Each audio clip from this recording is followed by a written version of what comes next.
At para po pag-usapan ang napipintong pag-uwi ni Mary Jane Veloso sa Pilipinas, makakausap natin ang kanyang ina na si Celia Veloso. Nay Celia, magandang umaga po sa inyo. Ganda umaga din po. Nay, sayang po hindi kayo natuloy sa Indonesia.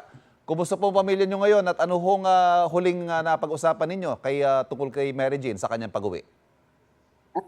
Kahit po hindi kami natuloy, masaya po kami buong pamilya. Mhm. Kasi alam po namin na mabibilis po ang pag-uwi niya. At Mhm. nag-uusap po kami buong pamilya na paghahandaan po namin pagdating ni Mergin. Lalong-lalo na yung pangarap niyang adobong baboy. Ihahanda ko talaga sa kanya yon.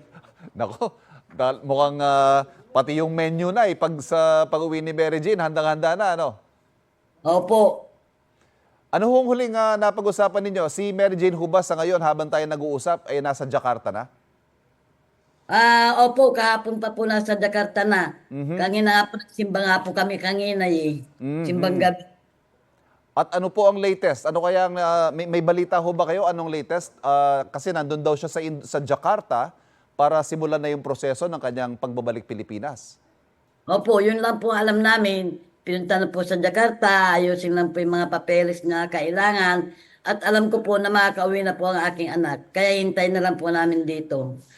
Ah, Alam ko yung po, bibigay din ng Pangulo natin ng clemency na hinihintay namin. Opo, bagamat wala po tayong tiyak na petsa pa, no? Pero kayo ho ba malakas ang pag-asa ninyo at pakiramdam ninyo na bago magpasko nandito na sa Pilipinas ang inyong anak? Opo, malakas po ang pakiramdam namin. At kaming lahat na buong pamilya talagang yun po ang inaasahan namin, yung makakasama namin itong magpasko si Mary Jane. Mhm. At yung nabanggit nyo ho kanina, yung clemency, ang impormasyon ho bang nakukuha ninyo pagdating niya dito sa Pilipinas, bibigyan agad siya ng clemency kaya hindi na siya kailangang ikulong pa? Hindi naman po, pero kami nga po, yun lang po ang hiniling namin. Sana pagkaloob na ng ating Pangulo yung clemency kay Mary Jane, yung pardon, para po tuluyan na po siya makalaya. Yun lang po ang pinapangarap naming pamilya. Mhm.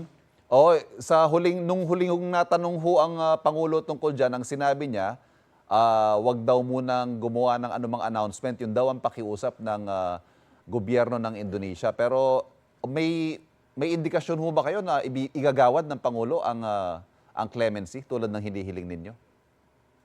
Maaari po dahil ala naman po kasalanan yung anak ko. Mhm. Kaya inaasahan po namin na ibibigay ng ating Pangulo yung clemency kay Mary Mhm. Jane. Nay, ang sinabi po ni Mary Jane, itinuturing niyang himala itong napipintong pag-uwi niya. Ano hong tingin niyo doon? Kayo ho ba, ganun din ang pakiramdam ninyo na ito'y Ay, opo. Opo. panalangin na answered prayer, ika nga?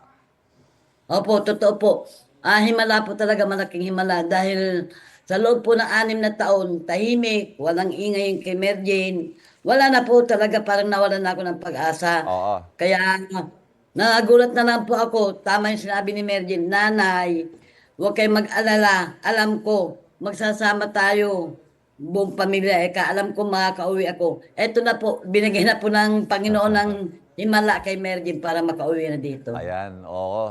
Napakasaya siguro siguro excited kayo na. No? Bukod sa adobo, ano ba mga bilin ni Mary Jane na request niya sa kanyang pag-uwi? Pastillas na po. Pastillas pa po ang hinihiling. Pastillas.